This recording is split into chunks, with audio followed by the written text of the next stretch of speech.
So he comes here at night, Jazz went on, thinking aloud. If you were coming here at night, which direction would you come from? Howie pointed. Back the way we came, duh. It's the easiest way. Yeah, but it's only the easiest way because we know about it. We grew up around here, so we know about the access road. So you're saying he couldn't have come that way? Jazz shrugged. I'm saying we can't assume it, but if he did come that way, it means something about him. It means he's either a local or he scouted Lobo's Nod in this field for a long time before he did this. Whoa. You think he's someone in town? Someone we know? What are the odds? He meant the odds of a town the size of Lobo's Nod having 2 resident serial killers, of course. Jazz was no math whiz, but he figured those odds to be something like a gajillion to 1, to be technical about it. Jazz ignored Howie for a moment and crept forward in the dark until he found the spot he was looking for. He glanced over his shoulder, only 20 yards away in the direction he now looked. He had hidden and watched the cops the day before. He was now standing exactly where Deputy Erickson had been standing then, unaware that Jazz was observing him. Erickson, Jazz realized now, had had the best view of the entire crime scene as the investigators worked. Maybe he just scouted the area, Jazz said. The access road isn't on any maps, but maybe it shows up on Google Earth or something. I didn't notice before. I'll have to check. No one knows her, so she's not from around here, Howie said. He killed her somewhere else and just dumped her here in the Nod. The highway's that way. He pointed off to their left, and the farmhouse is that way, to the right now. So you know he didn't come from that direction. So it makes sense he'd be driving by on the highway, see this nice empty field, and think, oh cool, I'll leave the body there, right? Jazz blinked. Of course. He was an idiot. The answer was in front of him the whole time. He came up the hill, he whispered. What? Still crouched, Jazz pointed down the grade past the flat spot where the body had been found, to a slightly steeper grade that rolled down to a copse of trees. This guy is no dummy. He knew the cops would make 2 assumptions, just like you did. That he came from the highway or from the access road. Look, from here you can see where the cops did their grid search, and they only came up the hill to the left and toward you and me, because that's where the roads are, and that's where it's easiest. Path of least resistance. When you're carrying a dead body, do you want to carry up a hill or down a hill? Me personally? Howie asked. I usually carry all my corpses downhill. Easier on the back. Right. That's like Forensics 101. Body dumpers go downhill. But this guy? Jazz stood up and clapped his hands together. I guarantee you he came up the hill from those trees, because he knew the cops wouldn't think to look there. Come on. They loped down the grade in a secular pathway that avoided contaminating the crime scene.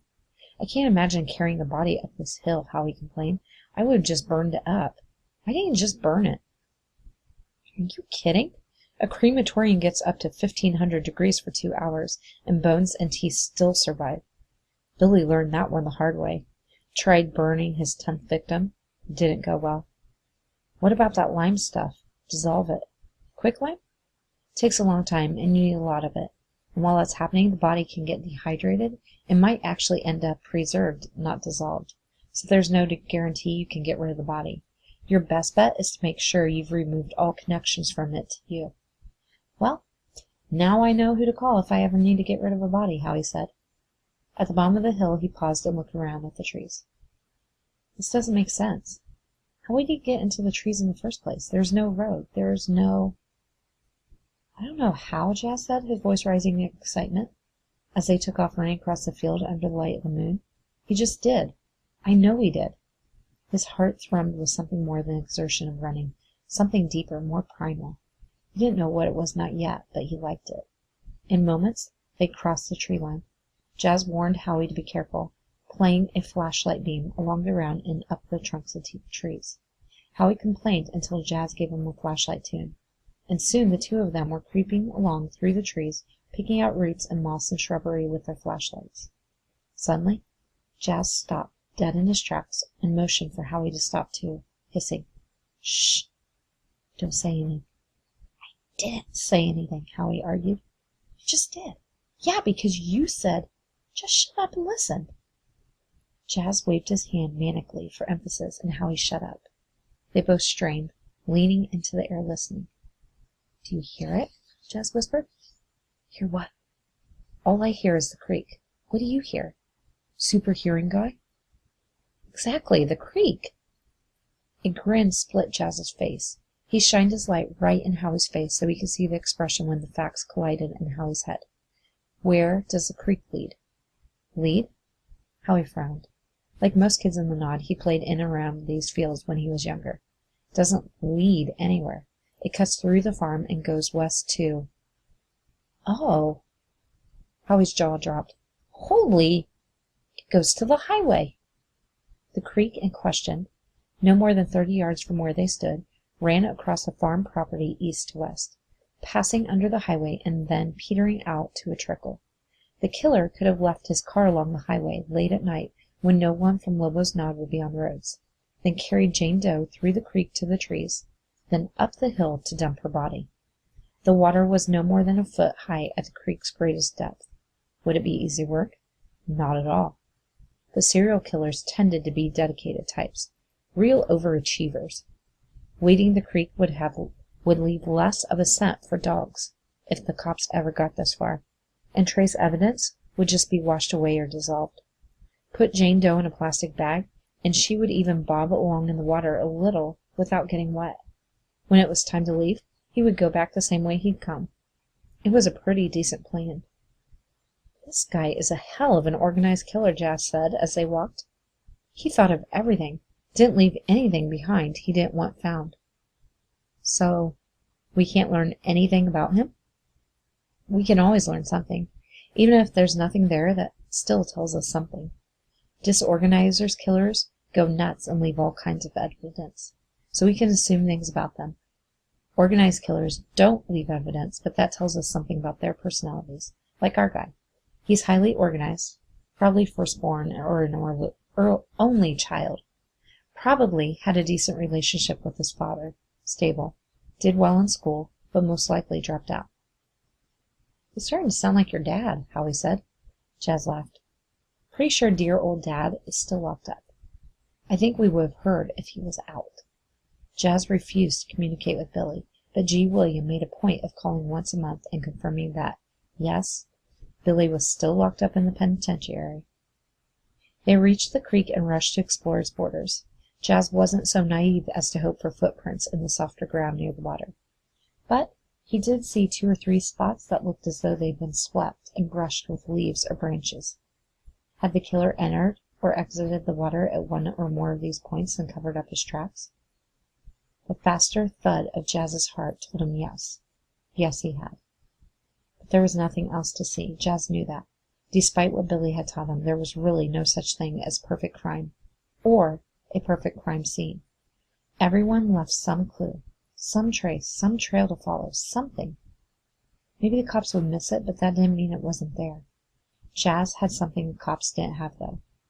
It went beyond just being able to think like a killer, though that was a big part of it. "Most natural thing in the world," his father's voice whispered from the past. "Cain slew Abel, all under God's eye." One of those memories that wouldn't go away no matter how much Jas tried to make it. Rusty, poor Rusty, was long dead. Mom, poor Mom, was long gone. It was just Jas and Billy and regular lessons in how to murder. 12 years old, and Jas was learning very well. Learning blood spatter patterns, learning anatomy, learning knives and garrots and hammers and screwdrivers and more. Standing perfectly still, he drew in a deep breath and tried to see the scene the way the killer would have. Tried to see it the way Billy would have. It wasn't difficult. Good cover. Even during the day, you combine the tree cover with the remote location, and the odds of being seen are slim. A pain to haul her up that hill.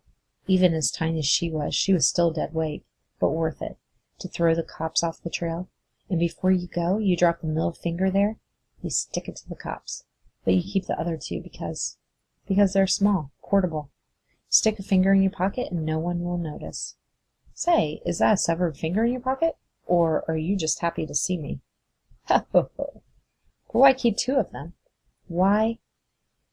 Hey, Jas? Howie said, a note of curiosity in his voice. Jas turned and aimed her flashlight at the sound. Howie was balanced precariously on some wet rocks jutting from the creek, stooping low to gaze into the water at his feet. Jas bit his bottom lip and tried not to picture Howie slipping and cracking his skull. "Hey, be careful, okay?" He didn't want to imagine how quickly Howie would bleed out. "When you said clues," Howie went on, ignoring him, "did you mean something like this?" With that, Howie did the worst, stupidest thing he could do, reaching out between two rocks, even as Jas shouted, "Don't touch anything!" But it was too late. A moment later, Howie, with a puzzled expression on his face, offered a glittering something in one outstretched hand. "What? What did I do wrong?" he asked. "It doesn't matter anymore," Jas said, a little more grumpily than was probably necessary. Even seasoned cops occasionally screwed up and forgot or just plain ignored proper evidence handling procedures. He picked his way through the soft dirt and wet rocks to Howie's side and shined his flashlight on Howie's hand. It was a ring. Jas consoled himself that the water would probably have washed away any evidence or fingerprints, anyway. Still, it sucked that his first actual break in the case was now irrevocably contaminated. "It looks like a kid's ring," Howie said. "It's so small." "Not a kid's ring," Jas said. He held out his hand and let Howie drop the ring into his palm. "It's hers. I bet it's a toe ring." Howie growled, "Success." Then he remembered who had owned the toe ring. "Oh, gross, gross. Forget I said that." Jas held the flashlight at a new angle. The ring, a slender circle of slightly dull gold, had two channel-set stones adorning it. They might have been rubies or garnets, or just chips of red plastic. There was no way to tell right now. "What does red mean?" Howie asked excitedly. "You said we need to understand the victim, right? So what does red tell us?" "Probably nothing. Might be her birthstone. Or the birthstone of someone important to her. Or maybe she just liked the color red." He resisted the urge to throw the thing back into the creek. It was a clue, yes, but so far useless. "There's some writing in it," Howie said, pointing. He had a different angle on the ring. Sure enough, there were letters engraved along the inside of the band. Together, Jas and Howie recited them as they tilted their flashlight beams back and forth in order to pick out the details of the engraving. 4FG-DR. They looked at each other and back down at the ring. 4FG-DR. "Well," Howie said after a long silence, "that explains everything, doesn't it?"